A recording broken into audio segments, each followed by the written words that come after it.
59 earthquakes have hit the same stretch of the San Andreas Fault in 6 days, running at nearly 7 times the normal rate for that patch of ground. On Tuesday morning, the sequence produced a magnitude 3.94, the largest event there in almost 15 years. And here is what makes it matter. It is happening on the one section of the San Andreas that is not supposed to break at all. For decades, scientists have treated one specific stretch of this fault as permanently safe, a barrier so fundamentally different from the rest that ruptures arriving from either direction would simply die when they reached it. That consensus has shaped California's entire earthquake hazard model. By the end of this story, you will understand why 4 meters of rock pulled from 3 kilometers underground quietly demolished that assumption and forced seismologists to rewrite what they thought they knew about California's most dangerous fault. And more importantly, you will understand why this swarm, though small in numbers, represents something far larger emerging in the scientific understanding of how this fault actually works. The San Andreas Fault has been producing earthquakes almost continuously since last Friday. The place that has been doing it is the one stretch of that fault that geologists have spent decades describing as harmless. The swarm is centered beneath Pinnacles National Park in San Benito County, Central California. It began on Friday, August 7th, with 2 magnitude 3. 2 earthquakes about 78 minutes apart, and it did not stop. It ran through the weekend, escalated on Tuesday morning, and was still producing events yesterday. In the tightly drawn box that contains the main cluster, the catalog now holds 59 located earthquakes across 6 days. Nobody has been hurt. Nothing has been damaged.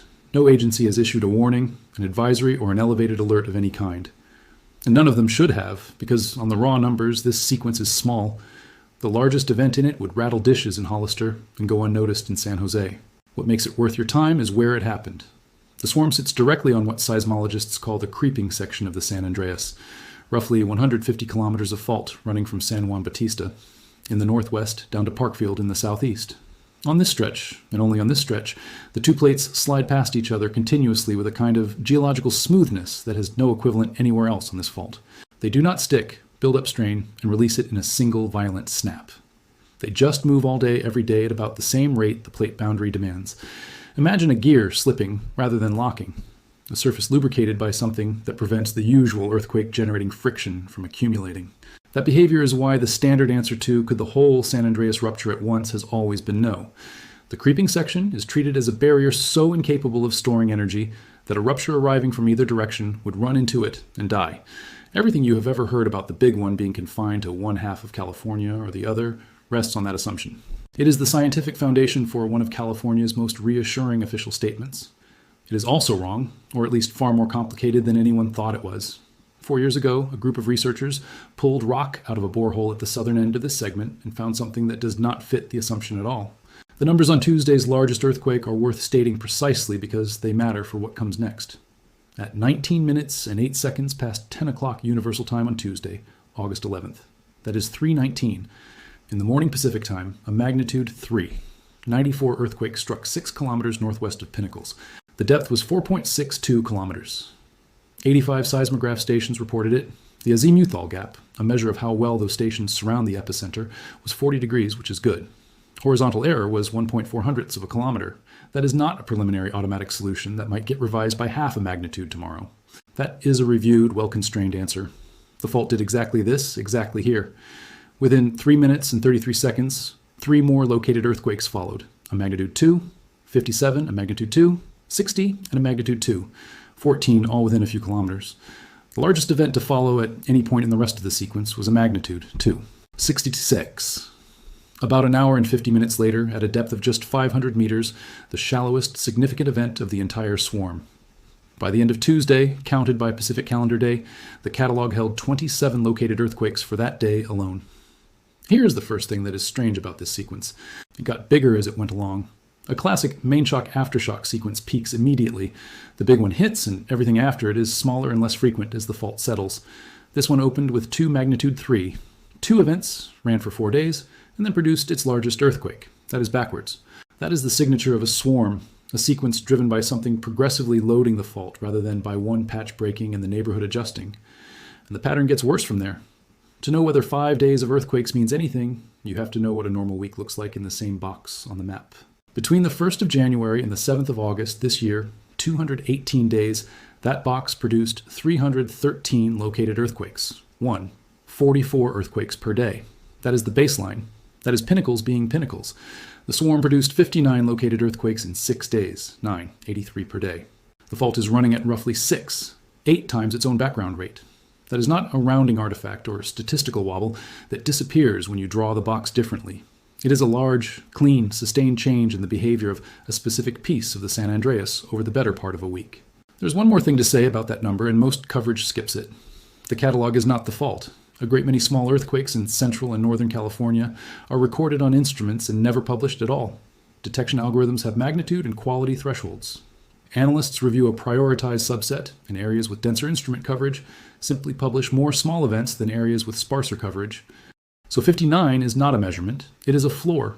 Whatever this swarm actually did, it did more of it than the numbers say. The second strange thing about this sequence is its shape, and this is where the forensic seismology becomes fascinating. If a single stuck patch of fault breaks and then adjusts, you get a tight ball of earthquakes around one point, a compact sphere of activity that seismologists call a cloud, all concentrated in one location, with all the energy being released in rapid succession as the fault settles into its new configuration. That is not what happened here. The activity resolves into 3 separate clusters spread along roughly 35 kilometers of the fault trace, suggesting not one catastrophic failure, but rather something moving progressively, or different patches responding to a changing stress state across an extended region. The main cluster sits 4 to 8 kilometers northwest of Pinnacles, at depths between 300 meters and 5.5 kilometers. That is where the magnitude 3, 94, and the overwhelming majority of events are concentrated. This is the heart of the swarm, the place where Tuesday's largest shock nucleated and where most of the energy was released. A southeast cluster sits 7 to 11 kilometers on the other side of Pinnacles, deeper, 4 to 8 kilometers down, with magnitudes topping out around 2. 5. It was active. Saturday, Monday, and Tuesday, appearing and disappearing across separate calendar days rather than occurring in a continuous burst. And a northwest cluster up around Trespanos and Ridgemark is deeper still, 6 to 12 kilometers down, active Sunday and Monday, even further removed from the main concentration. 3 clusters, 3 depth ranges, overlapping but not identical days of activity. That distribution is far more consistent with something moving along the fault than with one stuck patch failing in place. It suggests stress propagating, traveling along the fault like a wave, loading stuck points in sequence rather than one violent rupture in isolation. And the depths point the same direction. One earthquake on Tuesday morning was located at a nominal depth of negative 2.4 hundredths of a kilometer, at or just above sea level datum, which in that terrain means effectively at the surface. That matters because the shallow upper crust on this fault is precisely the part that is supposed to be sliding freely. It is the part that cannot store elastic strain, and it is where the largest earthquake of the sequence nucleated at 4.5 kilometers down. To understand why any of that is interesting, you need one number. The San Andreas Fault over geological time slips at 34 millimeters per year, give or take 3. That figure comes from both geological mapping and satellite geodesy, and it is about as solid as anything in this field gets. It is the rate the plate boundary demands. The Pacific and North American plates are moving past each other at this rate, continuous and relentless, driven by forces deep in the Earth's interior that have no off switch. The creeping section, this one particular stretch, slips at 26 to 33 millimeters per year right now, continuously measurable, with instruments planted across the fault trace, measured year after year with remarkable consistency. Those two numbers are almost the same, which means there is essentially nothing left over accumulating on a locked fault, no unspent motion, no backlog of movement that the plates are demanding, but the fault is refusing to release.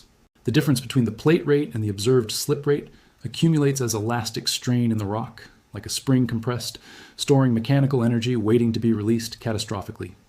And that stored strain is what a large earthquake spends. On the creeping section, the difference is close to 0. There is no strain bank. There's nothing to spend. That single arithmetic comparison is the entire scientific basis for calling this segment safe. And it is not a weak argument. It is the reason the official California hazard model, the third Uniform California Earthquake Rupture Forecast, was controversial when it included a through-going rupture crossing this segment, a great earthquake that would rupture the entire fault from end to end without breaking. That branch was added by mathematical necessity rather than by evidence, included because the model needed to account for all possible scenarios, even if no one had ever observed it. Nobody had ever found a trace of such an earthquake actually happening. Paleoseismologists dug trenches across the central section looking for ruptures that had broken the surface in the past, evidence that would be preserved in displaced sediment layers, and found none in the last 2,000 years of history written in the rock. So the case was closed, more or less, until somebody looked in a place a trench cannot reach. Before we go down that borehole, look at what the fault has already done at this exact location, because it is one of the most spectacular pieces of evidence in North American geology, and it is sitting right underneath the swarm. The rock spires that make Pinnacles National Park worth visiting are the remains of an ancient volcanic field, the Pinnacles Volcanic Formation. They are only half of it. The other half is the Enoch Volcanic Formation, and it sits near Lancaster in Southern California on the far side of the fault. They were one volcanic field. The San Andreas cut it in two and carried the halves apart. The separation today is roughly 314 kilometers, accumulated over about 23 million years. That correlation was published by the geologist Vincent Matthews in 1976, and it remains one of the foundational demonstrations that continental scale strike-slip displacement is real, which is the context for everything that follows. This fault is not a crack. It is a machine that has moved half a volcano the length of California, and the part of it under Pinnacles has been chewing through moderate earthquakes on a generational schedule the entire time we have been watching. 1949, magnitude 4, 7, 1951, 5, 19, 0, 1986, 4, 8, 1988, 4, 7, 1995, 4, 9, in August of 2011, magnitude 4, 64, about 600 meters from where Tuesday's earthquake nucleated 14 years and 11 months ago. By that record, a magnitude 3. 94 here is unremarkable. 61 earthquakes of magnitude 3. 5 or greater have been cataloged in this box since 1990, roughly 7 per year. Uncommon, but not rare and not unprecedented. Everything I have told you so far says this swarm is nothing. Now, here's the part that does not fit. At Parkfield, at the southern end of the creeping section, there's a hole in the ground 3.2 kilometers deep that was drilled directly into the San Andreas Fault. It is called the San Andreas Fault Observatory at depth, and it was built to answer what an active fault is actually made of. In 2022, a team led by Genevieve Coffey, then at Columbia University's Lamont Doherty Earth Observatory, published a study in the journal Geology based on cores pulled from that borehole, cores that had been retrieved and preserved from kilometers underground. They analyzed a band of badly disturbed sedimentary rock lying between 3,192 and 3,196 meters below the surface, 4 meters of material that represents thousands of years of fault history compressed into a hand-sized core sample. The technique they used is the important part because it is unlike any traditional earthquake detection method. When a fault slips in an earthquake, friction along the slipping surface spikes the temperature by hundreds of degrees for a moment, intense localized heat that radiates into the surrounding rock before dissipating. That heat chemically alters organic compounds in the surrounding rock permanently, leaving a kind of thermal fingerprint of how much heat was generated, and therefore how violently the fault moved. Measure how far the chemistry has been driven, and you can back calculate how much the fault moved, and therefore roughly how big the earthquake was. The method was developed by 2 of the study's co-authors, and had already been tested on faults in the northeastern United States, in Alaska, and offshore Japan, proving its solid reliability on multiple fault systems across different geological settings. Those 4 meters of rock contain the signatures of more than 100 earthquakes, a record that reads like a history book written in chemistry and heat damage, and in most of them, the fault moved more than 1.5 meters, roughly 5 feet, in a single event. A slip of that size corresponds to an earthquake of at least magnitude 6. 9, the scale of Loma Prieta in 1989 when the Bay Bridge collapsed, or Northridge in 1994 when Southern California shook for 15 seconds and buildings downtown swayed. The authors note that many of them could have been larger because the method for estimating magnitude from slip is still being refined, that the earthquakes recorded in this rock might actually be bigger than the conservative estimates suggest. A second technique, potassium-argon dating, exploits the fact that frictional heat drives argon out of nearby rock and resets the radiometric clock, allowing scientists to determine when the fault last moved through each layer. Those reset ages came back as young as 2 million years. That is an upper limit, not an age, a maximum possible age for when the disturbance happened. It is the oldest they can be, not the youngest, meaning some of these earthquakes could be much more recent. Coffey has said publicly that some of these ruptures could have happened as recently as a few hundred or a few thousand years ago, within the time span of human history and civilization in California. More than 100 major earthquakes preserved in 4 meters of rock on the segment of the San Andreas that is not supposed to be able to produce one. This is where the story gets contested, and I want to give both sides properly because the way this finding has been repackaged online is not what the researchers said. Coffey's own framing is careful. Her line is, this means we can get larger earthquakes on the central section than we thought, and we should be aware that there is this potential that it is not always just continuous creep. Morgan Page, a seismologist at the United States Geological Survey and a co-author of the official California Hazard Assessment, put it more bluntly. She noted that the creeping section is a very difficult place to do paleoseismology in the first place, because the constant creep erases the evidence a trench would look for. And on the finding itself, if this holds up, this is the first evidence of a big seismic rupture in this part of the fault. Page also acknowledged the consequence that if a large earthquake can tear through the creeping section, it becomes possible, in her framing remote, for a rupture to start at the southern tip of the San Andreas, run through the middle, and continue to the northern end. That scenario is the one people mean when they say the big one. Then there is William Ellsworth, the Stanford geophysicist who has led research at the drill site, and his point is the counterweight. The viral version of this story leaves out entirely. His line, most earthquake scientists think these events happen rarely because tectonic strain is not accumulating at significant rates along this segment, if at all, at the present time. Read that carefully because he is not disputing the biomarkers. He is saying something narrower and more important. A fault releasing its strain by creeping is not right now banking the strain a great earthquake would need to spend. What the rock cores record is what this fault has done across geological time under conditions nobody can reconstruct, not what the fault is doing this month, which disposes of the claim circulating alongside coverage of this swarm. That a magnitude 3.94 at Pinnacles means the big one is coming. It does not. A moderate earthquake in a shallow swarm on a creeping fault does not measurably change the probability of a great California earthquake. Stephen Cox, one of the study's co-authors, said it directly: people should not be alarmed. Building codes in California are now quite good, and work like this exists to figure out what the biggest possible event is so everyone can prepare. Both things are true at once. This swarm is almost certainly nothing, and the fault it is happening on is not the fault we thought it was.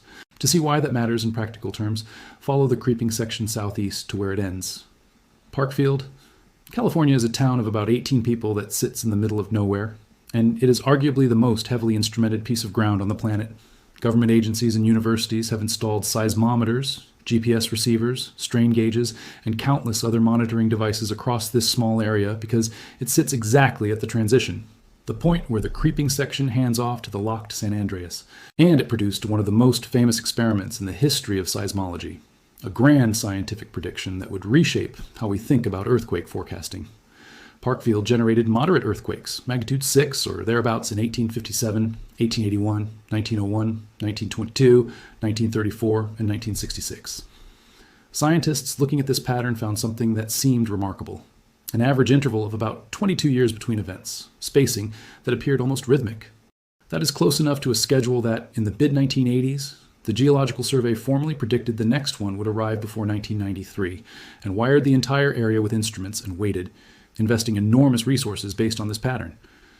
It did not come in 1993. It came in 2004, 38 years after the previous one, more than a decade past the outer edge of the prediction window. A failure so complete that it invalidated the entire forecasting approach.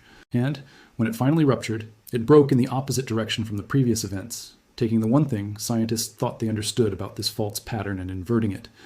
That failure is one of the most useful things that ever happened to this field because it ended the idea that faults keep appointments, that they follow schedules like trains on a timetable. It is the reason the borehole exists. If you cannot predict an earthquake by watching a fault from the surface, by measuring creep and cataloging swarms, then you need a different approach. The next question becomes what the fault is physically made of. What materials and structures inside it determine how it behaves. So they drilled into it and pulled out the rock carrying the record of 100 ruptures nobody knew about. There is one more reason Parkfield matters to the swarm. Slip in the middle of a creeping segment transfers stress to the ends of that segment. The northern end is San Juan Bautista, where the 1906 San Francisco rupture terminated. The southern end is Parkfield, where the fault locks up and continues into the Coachella Valley. The reach that produced the Fort Tejon earthquake of 1857, an event estimated near magnitude 7. 9. So any accelerated slip near Pinnacles incrementally increases the load at both terminations. I want to be precise about the size of that effect. It is tiny. It happens continuously whether or not there is a swarm. And no responsible reading of this data makes Tuesday's earthquake a trigger for anything. But the mechanism is real, and it is the correct answer to why anyone should care about a magnitude 3.94. And that leads to the inversion at the center of this whole story. While Pinnacles was producing 59 earthquakes in 6 days, the Bay Area recorded 11 in a week, essentially all below magnitude 2. One with almost nothing on the northern San Andreas itself. Southern California produced nothing above magnitude 2. 5. On the day of the swarm, a single magnitude 1. 5 near the junction of the Garlock and the San Andreas, and little else. The southern San Andreas and the San Jacinto have been assessed at a 1,000-year stress high. The Coachella Reach has not produced a major earthquake since roughly 1680. 3.5 centuries of quiet on a fault that moves at plate rate. Now put those two facts side by side.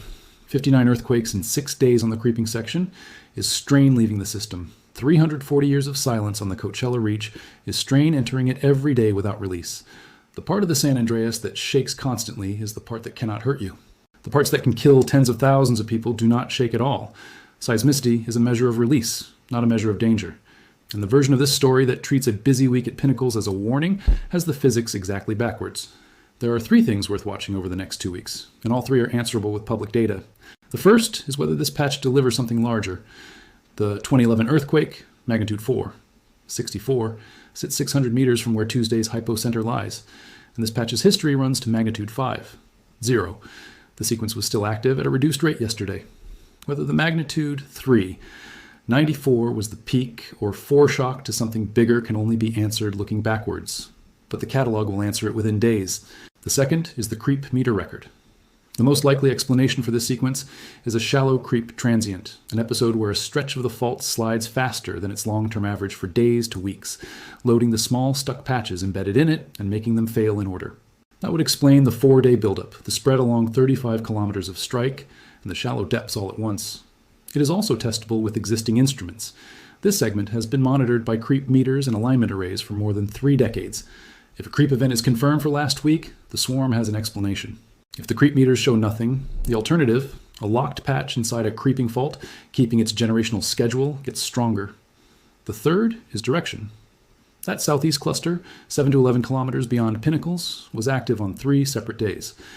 Whether this sequence stays where it is, dies out, or walks down strike toward Parkfield is the single most informative thing the next 2 weeks of catalog data can show us. One footnote before we close. 28 years ago yesterday, on the 12th of August 1998, a magnitude 5. One struck 10 kilometers southwest of Ridgemark at the northwest end of this same system. That is a coincidence, and nothing more, but it is a reminder that the segment everyone has agreed to ignore has been busy the entire time, quietly producing earthquakes, while scientists were certain it could not. The creeping section is not a barrier. It is a description of how 150 kilometers of the San Andreas is behaving at this moment in geological time, a snapshot of current behavior that could be vastly different from how it behaved in the past or how it might behave in the future. 4 meters of rock from a borehole at Parkfield say it has behaved differently before, that it has produced earthquakes as large as magnitude 6, 9, and possibly larger, released energy in ways that our current understanding says should be impossible. What we know now is that our understanding of this fault was incomplete, that we built our confidence on an assumption that looked solid until somebody looked deeper.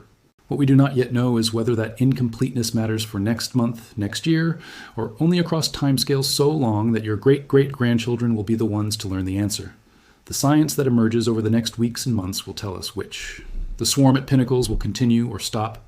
The creep meters will show acceleration or nothing. The catalog will extend toward Parkfield or freeze in place. And with each piece of data, piece by piece, the picture will become clearer. Not complete, perhaps never complete, but clearer. And in the end, that is how seismology works. Not with certainty, but with the slow accumulation of evidence that eventually leaves no room for doubt.